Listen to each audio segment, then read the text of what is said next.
it was an opinion. Sometimes my opinions are right. Quite often they're wrong. But this one, yeah, I was on the right track here. Welcome everyone to the Monday edition of Fair Territory. There is a ton to talk about today. We've got the Braves situation with Acuña and Snitker and Kelenic. We've got the Dodgers-Rangers series, which was fantastic. We've got some Dodger injuries. And we've got some issues that occurred in the Yankees-Rays game on Sunday at Steinbrenner Field. We'll get into all that. I'll also get into my story from last week about Jonah Rosenthal, the Dodgers scout, who signed the new Mets pitcher Justin Hagenman. But first, I want to start off with the Braves because this, to me, well, it was a situation that warranted me writing a column, for one thing, and it was just a situation that was very interesting over the weekend because it had so many layers to it. So what happened on Saturday night was this. Jarred Kelenic, a struggling Braves hitter, hits a ball high, thinks it's gone. It's not gone. He's not running hard to first base. He gets thrown out at second in a tie game in the sixth inning. Okay, not good. Brian Snitker, asked about it after the game by reporters, says, well, was I supposed to talk to him? He was asked if he should talk to him, and Snitker had that response, was I supposed to? And then the next day, Ronald Acuña Jr., who was not with the team, who was recovering from his knee surgery in Florida, sent out a tweet saying, if it were me, they would take me out of the game. Now, he pretty quickly deleted that tweet, but his point was made. And the point was made because it had happened to Acuña, where he was taken out of a game in 2019 for really almost exactly the same thing. The only difference is Acuña stopped at first and didn't get the second to get thrown out. And then, of course, it happened later in that season too, during the playoffs with Acuña. But Acuña was talking about the other time, that first time that it occurred. And also, Brian Snitker, as manager of the Braves, had also benched Marcell Ozuna and Ender Inciarte for similar kinds of things. Now, as I wrote today, inevitably some will see a racial element in this. Inciarte, Acuña, Ozuna are all Latin players. Snitker is white, Kelenic is white, Snitker is 69 years old. We can't know for sure that race played a factor. And I advise people to read my whole column because, as I said, there are a lot of layers to this. There is nuance to this. Some of the nuance, a good amount of it, involves Brian Snitker. He has a great reputation within the game. He is highly thought of. He is highly thought of because he's consistent, he's stable, he has a good feel for players. And as I wrote, Acuña and Ozuna can attest to that. If you remember back in Acuña's rookie season, I believe, the Marlins kept plunking him one time after another. They kept hitting him. And Snitker vociferously defended Acuña. And with Ozuna, go back just to 2023, early in the season, he was struggling mightily. Fans were booing him. They wanted him released. And Snitker kept playing him. So that's one part of this. The other part is, as Snitker said, no two lack of hustle situations are the same. Some, if not all of his previous benchings had resulted from an accumulation of base running lapses. Kelenic seemingly had done this for the first time. Snitker said yesterday he's a guy who plays with his hair on fire. I wasn't even watching the play because evidently he assumed that Kelenic would run. Well, the play occurred right in front of the Braves dugout. Kelenic ran to first. That's crossing in front of the Braves dugout. And while players frequently fail to run hard on batted balls, most of those situations don't become a big deal. They're dealt with internally, and they just get kind of swept under the rug in most cases because the guy doesn't get thrown out at second. That was the difference here. Kelenic gets thrown out at second in a tie game in a time when the Braves are struggling to get going and still had not won consecutive games. They would win this game, and that would be their first two-game winning streak of the season. They would sweep the Braves on Sunday, and yet this is what we end up talking about. Because obviously, when you have a superstar like Ronald Acuña question his manager so publicly, there is going to be discussion. Now, as I wrote, they all should have done better here. Kelenic should have run, Snitker should have benched him, and Acuña should have kept this private, taken this issue that he has with Snitker right to Snitker. But that is not what happened. And I end the column by saying if there's one thing that players detest in managers, it's inconsistency. And that was Snitker's problem here. Yes, you can say the other guys had done it previously and he was only penalizing them after a series of lapses, as I mentioned. But at the same time, when Kelenic does this, Kelenic, an easier target than Acuña will ever be. He's a guy who probably is going to get sent down when Acuña comes back. When he does this, well, you've got to bench him too. Snitker did not, and that's where Acuña had a right to lodge an objection, which of course he did. All right, that's the Braves. That was a situation that occurred, and it overshadowed, again, what had been their best weekend of the season, a sweep of the Twins. For more on the Braves, subscribe to Hammer Territory. Hosted by Brad Rowland, Scott Coleman, Stephen Tolbert, and Sean Coleman, Hammer Territory brings you fresh Braves insight and analysis all year long, including post-game coverage. Subscribe on YouTube and wherever you get your podcasts to the entire Foul Territory network. We will be back after a quick word from our friends at Foul Territory. Kratz, do you like spending an hour on grocery shopping? Nope. Speed up the process, please. Introducing Hungry Root to the FT fam. Now we can all be bougie with our own personal shopper to handle the food shopping, including recs based on what you're looking to put in your body. I stack my Hungry Root box with items like gluten-free, dairy-free blueberry waffles for breakfast, shrimp veggie bowls for lunch, and a little filet mignon with potatoes and broccolini for dinner. You can also say just, hey, Hungry Root, I eat paleo, or I'm vegetarian, and they load up your cart with personalized recommendations. And those recs keep evolving as they learn about what you're into. Also, no BS, as in no artificial sweeteners or preservatives in any of Hungry Root's food. You're going to love Hungry Root as much as FT does. Take advantage of this exclusive offer. For a limited time, get 40% off your first box, plus get a free item in every box for life. Go to hungryroot.com/FT and use code FT. That's hungryroot.com/FT, code FT to get 40% off your first box and a free item of your choice for life. I was at the Dodgers-Rangers series over the weekend, and what a fantastic series that was. It was actually as if starting pitching revived all in one weekend. On Friday night, Yamamoto, brilliant against the Rangers, shuts them out 3-0. DeGrom pitched really well for the Rangers as well in that game. Saturday, that was the game I did for Fox.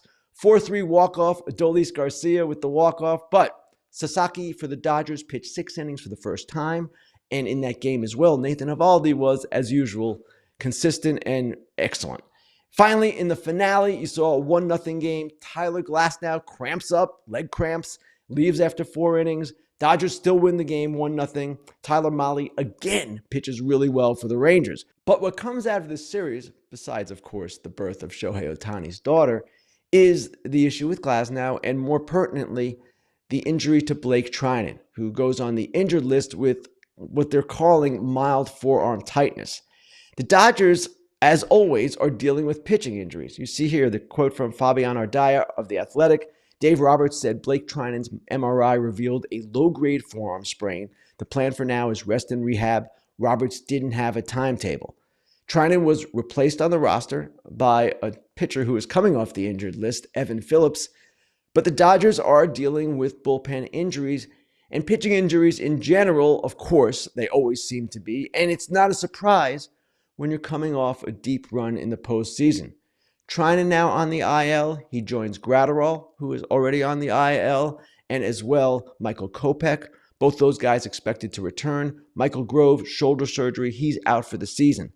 So the Dodgers are dealing with this. Glasnow seems to be okay, and yes, it always seems to be something with him. And we'll talk more about the Dodgers in Grillin Ken as well. Finally, the series at Steinbrenner Field between the Yankees and Rays. An entertaining series in its own right, and it had 2 particular plays that stood out. Now, Max Fried carried a no-hitter deep into this game yesterday, and the no-hitter was seemingly broken up on a ground ball by the fastest man in baseball, Chandler Simpson, just joined the Rays over the weekend, that Paul Goldschmidt didn't handle cleanly. Simpson was safe. The official score originally ruled an error. The no-hitter stayed intact. You can see the play right here. Okay, hit or error? Well, it certainly seems to me, and it seemed to Aaron Boone afterward, and really pretty much everyone, that it's a hit, because even if Goldschmidt had handled the ball cleanly, Simpson, he's so fast, likely would have beaten it out. In fact, he beat out just a AAA last week, a routine grounder to first base, just sprinting down the line. He can do this. So that wasn't the issue. The issue was an inning and a half later or whatever it was, the official scorer changed the call. And he changed the call to a hit. And at that point, Fried no longer had the no-hitter. He then gives up a hit. No big deal. It was never going to happen. Okay. But there were a few people who were very upset that this call was changed back. Michael Kay on the Yes Network broadcast was appalled, actually, that it had happened. Now, you should know, official scorers change calls after the fact all the time. This is not that unusual an occurrence. Doesn't always happen, obviously, in this kind of situation when a pitcher is throwing a no-hitter. But ultimately, and this is the most important thing, the official scorer got it right. That's the key thing here. Now, he didn't have much to say about it, okay, and some people said he should have offered more of an explanation. He's an official scorer. He's not the manager. He's not a player. He's not someone making a lot of money or having a lot of responsibility. He's someone who does this on the side on his own time and is doing his best. So I'm not down on the official scorer. Now, the other issue in this game, the other interesting play, was a seeming home run by Aaron Judge into the trees behind left field at Steinbrenner Field. Now, this play went for a replay review, and you can see it right here. Judge hit the ball a million miles. And you see the foul pole, and the question was, did it go inside the foul pole or outside? Was it fair or foul? Certainly looks to be fair. Of course, it's called foul. The replay review says the call stands, and there's no home run. Now, this is one of the perils at playing at a minor league park. The minimum height of a foul pole is 30 feet. The foul poles at Steinbrenner Field are 30 feet, but that's because it's a single-deck stadium and the foul pole doesn't need to go higher. At Yankee Stadium, where there are 3 decks, the foul poles are 90 feet high. A lot easier to determine what's fair or foul when a ball of that trajectory that Judge hit goes out of the park. That was the issue here. Judge noted it. He's stuck on 7 homers, didn't get number 8. If he ends the season with, 59 or 71, whatever the number might be, we're going to wonder, might it have been higher?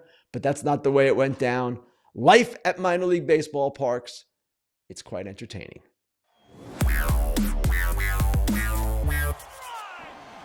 Time now for the Inside Dish, the part of the show where I talk about maybe a story I've written, maybe a trend in the game, maybe something else entirely. This week, I do want to talk about a story I've written, and it might be a little inside baseball for those of you who don't care much about journalism, but I got a kick out of this one. And I love doing this story because it's about a guy who is recovering from a stroke, who had a happy moment in his life. It's the kind of story that I love writing. It's the kind of story that brings me joy, and it's actually a privilege to do. And Tim and I worked on it, and it came together rather quickly. And the other reason I loved it, and you can see it right here, as a Mets rookie makes his long shot MLB debut, the scout who signed him is beating his own odds with Tim Britton. As I was saying, the other reason I loved it is because it showed what we can do at The Athletic, how we benefit from having such a large collaborative staff. Now, certainly other stories that we do show that as well, but this one, to me at least, stood out as a shining example. So let me go back to the beginning. How I first heard about Jonah Rosenthal, who is not related to me. At the winter meetings in December, I received a text from a scout, and the scout said to me, hey, a guy with the Dodgers, an area scouting supervisor named Jonah Rosenthal, had just suffered a large stroke. And the reason he was reaching out was that a player that Jonah had signed, left-hander Garrett McDaniels, had just been taken by the Los Angeles Angels in the Rule 5 draft. The Rule 5 draft, of course, takes place the last day of the winter meetings. And the scout said, hey, maybe you can make a note out of this. Maybe you can link to the GoFundMe fund that had been set up for his family. Just reaching out to pass this along. Well, I did make a note out of it. And I thought at the time, okay, this is certainly a worthy note. This guy's in a hard place, difficult spot for sure. And then last Tuesday, I received a text from Matt Gelb of The Athletic. Now, Matt covers the Phillies for us, but a scout from another team, not the Dodgers and not the Mets, had reached out to him. And this scout had said, the Mets are bringing up Justin Hagenman. Jonah Rosenthal signed him, FYI. And from what Matt later told me, the scout said maybe he could pass it along to me and maybe I could make something out of it. My initial reaction when I got the text from Matt was, wait, what is this? Who is Jonah Rosenthal? Now, it's sort of inexcusable that I forgot, but I will give myself this grace. At the winter meetings, you're going a million miles an hour. I'm writing all the time, texting all the time, and everything is a blur.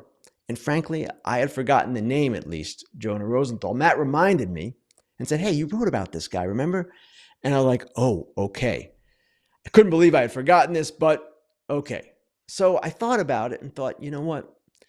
This might make a good story. Hageman is a guy who was not very prominent, certainly, but he is going to pitch for the Mets. He's going to make his major league debut, and he's a player that Jonah Rosenthal did sign. So I texted Billy Gasparino. Now, Billy Gasparino is the vice president of baseball operations for the Los Angeles Dodgers. He used to be their amateur scouting director, and at that point, he was Jonah Rosenthal's boss. So he remembers, of course, the selection of Hageman. And I asked Billy, I said, hey, I'd like to maybe write about this. Would it be possible for you to put me in touch with the family? How's he doing? Could we maybe pull this off? And Billy said he would reach out to Jonah and his wife, Lindsay, and he came back with an affirmative response. They were willing to talk. Now, Hageman got called up on Wednesday. So at the same time I'm texting Billy, I also reached out to Tim Britton. Tim is our Mets beat writer, one of two with Will Salmon, and Tim was in Minnesota with the team. So I said, Tim, hey, there's more to this story. Would it be possible for you to talk to Hageman once he's there and ask him these questions about his relationship with Jonah Rosenthal? Tim said, sure, no problem. And he wound up talking to Hageman both before and after the game about this. So Hageman was going to pitch that day. We knew that. The Mets were calling him up to pitch in a bulk role, maybe as a starter, but more likely as a reliever, and that's what he did. So before the game is when I spoke with Jonah and Lindsay about the whole situation. And Lindsay explained to me that the day of Jonah's stroke, December 10th, the doctors at his hospital in North Carolina did not think he was going to make it through. And she told me that they thought in the best case scenario, the best case, that he would never regain mobility on his right side and that he would never speak or understand speech again. Well, obviously, Jonah defied the odds. Now, his speech is not all the way back, but we could have a conversation on the phone. And the best part about this, the coolest part, was how excited Jonah was. Because Justin Hageman is not your typical high-round draft pick. Jonah Rosenthal has signed guys like that too. Michael Busch was one of his players, first rounder. But Hageman was a 23rd round pick out of Penn State in 2018. 23rd round. That round doesn't exist anymore. The draft is capped at 20 rounds. Hageman signed for $75,000. That's a tiny percentage of what the big guys get in the draft. So he was someone who had this incredible journey through the minor leagues, a long journey through the minor leagues, someone who was not expected to make it and did. And that is why Jonah was so excited. He talked about Hageman's ingenuity. He said, this guy is someone who has reinvented himself, and he kept saying the word awesome. So at the end of the day, after Hageman had pitched so well, 3 1/3 innings, he allowed only one run, and that run scored after he had left the game. I texted Jonah and said, hey, looked pretty good to me. What did you think? And Jonah replied with the same word he had used earlier to describe Hageman's promotion and his long journey. The same word that really could be used to describe Jonah's own recovery as well. And it was that word I referred to earlier. A very simple word and a very beautiful word in this case. Awesome. We will be back after a quick word from our friends at Foul Territory. Todd, Father, I want to pull a very expensive card out of a pack. Very difficult to do and very expensive. I can't pay for it, okay? How could I acquire that card? Simple. Instead of driving somewhere, you go on Arena Club, go get you a slab pack, and you'll have some of the best cards you're ever going to see. Some one-of-ones, some cards that you want to have and you can't get out of your home. Go right online, check out Arena Club. Yeah, I cannot recommend it enough. And every time you rip a slab pack, Arena Club will make you an instant offer for your card based on its market value. That's right. No guessing, no waiting. Instant offer for the estimated fair market value. You can accept it on the spot. You can use that cash for another slab pack, or you can buy, sell, trade. This platform has it all for the collectors out there. And right now, you can get 20% off your first slab pack or card purchase by going to arenaclub.com/foul and use code FOUL. That's arenaclub.com/foul, code FOUL for 20% off your first purchase. Time now for Grillin Ken. Let's get to your questions. The first question comes from Diamond Centric, who asks, where should the Red Sox trade Tristian Casas? Well, first of all, it's early in the season, and Tristian Casas needs time to get going, and I imagine he will get going. That's number one.